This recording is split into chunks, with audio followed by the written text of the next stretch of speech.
Uma das estratégias, exatamente para tentar diluir essa crise, como o Pedro vem dizendo aqui, é antecipar o que seria um programa de governo do Flávio Bolsonaro, uma cobrança que vinha muito forte antes da revelação dessa relação dele com Flávio Bolsonaro.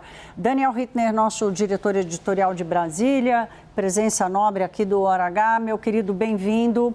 O Daniel vai nos contar, afinal de contas, que movimento é esse? Como é que está sendo preparada essa estratégia de antecipação desse projeto? E já tem até uma linha pensada para o que fazer com a reforma tributária, né, Daniel? Bem-vindo, meu querido. Boa noite.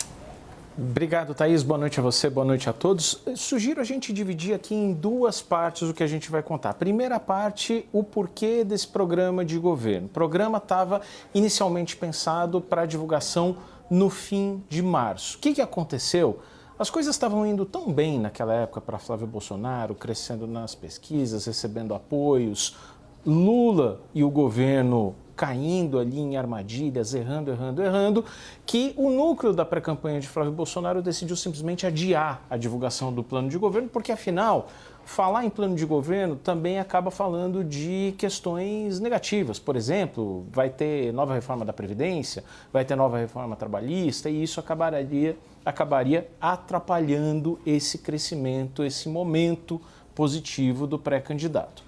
Bom, veio agora, nos últimos dias, toda essa discussão, todo esse escândalo em torno do caso Master. Mais cedo, a Jussara Soares, nossa analista, nos trouxe a seguinte informação, que uma aposta agora dos aliados de Flávio Bolsonaro é fazer o oposto do que eles fizeram em março. Antes, a ideia era adiar o máximo possível. Agora é trazer de volta a discussão sobre o programa de governo para mudar o foco, mudar de assunto. E aí, falar de plano de governo tem reforma tributária, tem redução da maioridade penal, por exemplo, outras iniciativas na área econômica, e aí eu parto para essa segunda parte da história, Thaís, que é justamente a reforma tributária.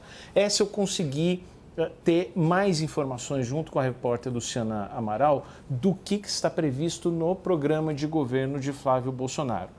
E o que está previsto é uma suspensão por um ano da implementação da reforma tributária, que começa para valer em janeiro de 2027. Haveria necessidade de uma PEC para arrastar pelo menos por um ano para frente. E o que está previsto ali?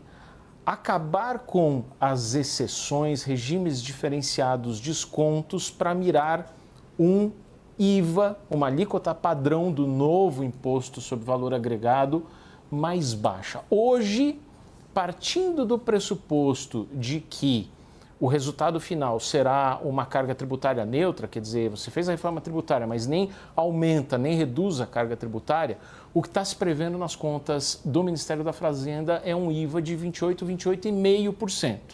A campanha de Flávio Bolsonaro acha que isso é muito alto e acha que, na verdade, não haverá neutralidade fiscal, prejudicando a atividade econômica. Ideia: retiram-se todos os regimes diferenciados, por exemplo, para bancos, construção civil, postos de gasolina, combustíveis, lubrificantes, planos de saúde. Retiram-se aqueles descontos de 30% e de 60%, ou até de 100%, caso da cesta básica e medicamentos, do IVA.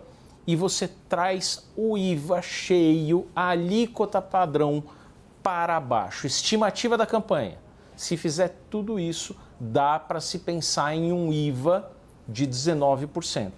IVA que hoje seria de 28%, 28,5%.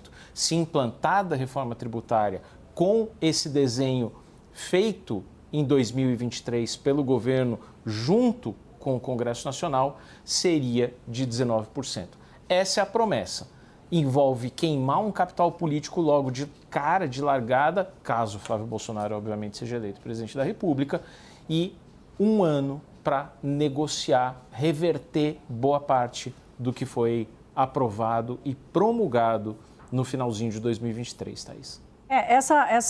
Esse adiamento da apresentação dessa proposta, né, Daniel, fazia parte daquela estratégia do senador continuar jogando parado, né? Porque, afinal de contas, ele não tinha pressão para se antecipar, né? Agora, com a crise no colo, com a crise dentro de casa, uma crise provocada por eles próprios, ele precisa buscar essa estratégia. Agora, a gente sabe, você também, que a organização, especialmente da equipe econômica, estava longe de estar feita.